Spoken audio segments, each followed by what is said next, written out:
1921.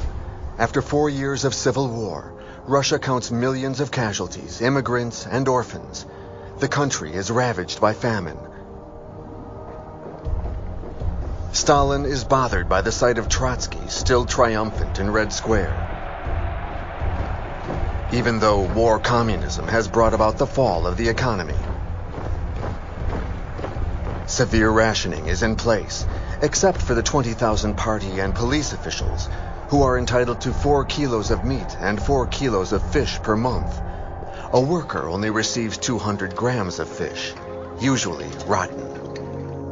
The workers can no longer feed their families. They rise up, even though striking has been forbidden since December of 1917. Trotsky declares, all resistance can be countered by one word, shoot. At this point, 18,000 sailors and officers at Kronstadt, the naval base in the former capital of Petrograd, join the fray in support of the striking workers. Their credo is, yes to Soviets, no to Bolsheviks.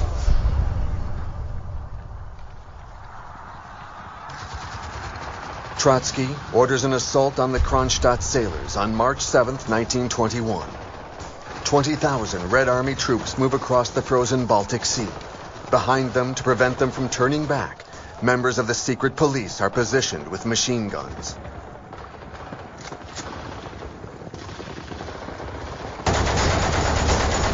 After 10 days of bloody combat, the rebels have run out of food and munitions.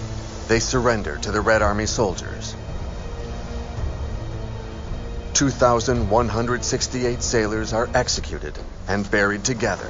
These very same men led the communists to victory in 1917.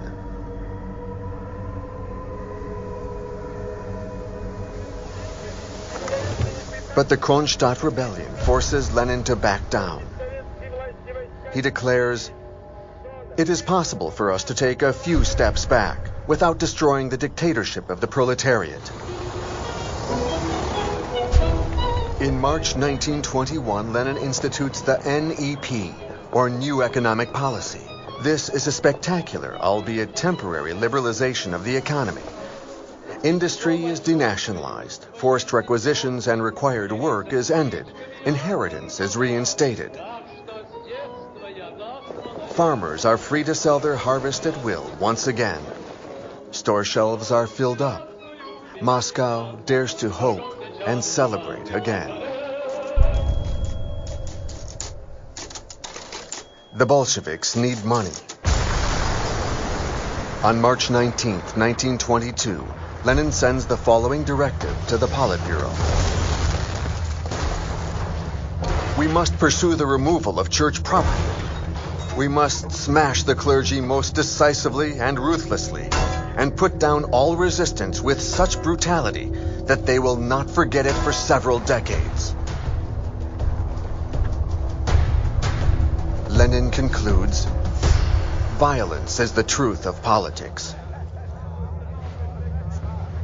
Things are moving quickly at the Kremlin. The Bolshevik leaders are arriving in their Rolls Royces. On April 3, 1922, Stalin, nicknamed Lenin's best disciple, becomes Secretary General of the Communist Party. He is powerful, but always respectful towards Lenin. His future minister Molotov remarks, "People often ask me who is tougher, Lenin or Stalin.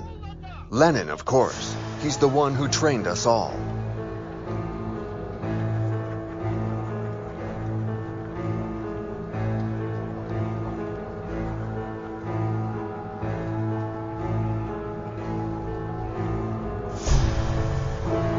Suddenly, on May 25, 1922, Lenin suffers a stroke at the age of 52. He is partially paralyzed. 6 months later, he has a second stroke. The party's Central Committee put Stalin in charge of taking care of him. Stalin isolates Lenin and prevents his entourage from writing anything dictated by him.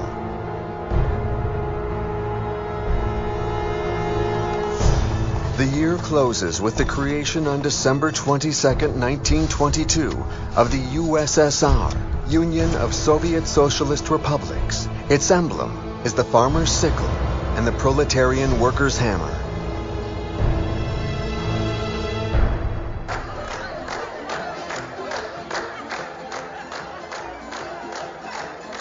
This grand announcement, along with the end of the Civil War, trigger hope for a respite. But the terror only intensifies. Secret police vans discharge truckloads of victims condemned from the start. 1923. The People's Commissar of Justice, Isaac Steinberg, escapes to Germany. He once asked Lenin, "What good is a Commissar of Justice? His title should be Commissar of Social Extermination." Lenin had replied, "Excellent idea." Steinberg writes, "Terror is a tight network of surveillance, a secret police that observes every deed and action, every provocation, using the most debasing, humiliating, and painful means of interrogation. Terror means prisons overcrowded with starving people. It means displaced populations, requisitions, and confiscations that strike out at the famished and the exhausted."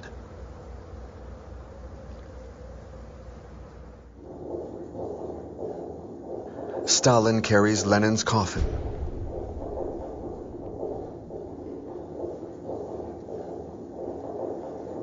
Nadezhda Krupskaya, his widow, reveals that Lenin managed to dictate a will in which he stated,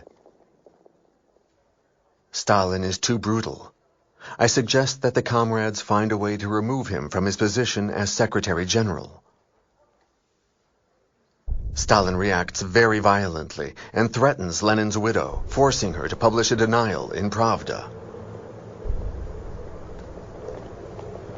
All the pallbearers, the most faithful Bolsheviks from the outset, will try to use this will to get rid of Stalin. They will all die. Lenin's true will, respected to the letter by his heir Stalin, is his doctrine. The never-ending purification of the social body, which also applies to the party, the state, and the bureaucracy.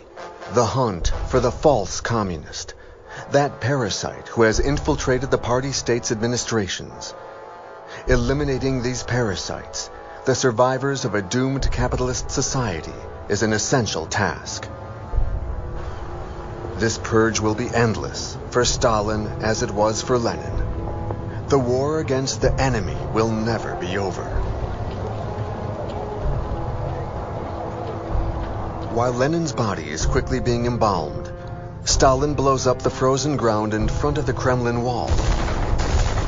To lay the foundations of a mausoleum, first comes the wood, followed by red granite and black marble. With a grandstand, where the omnipotent communist leaders will ritually stand to dominate the people.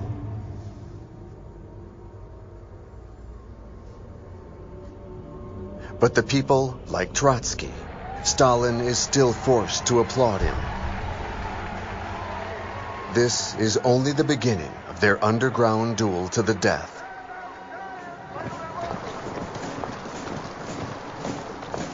Pioneers and komsomols, the communist youth, march in front of the tomb all year long.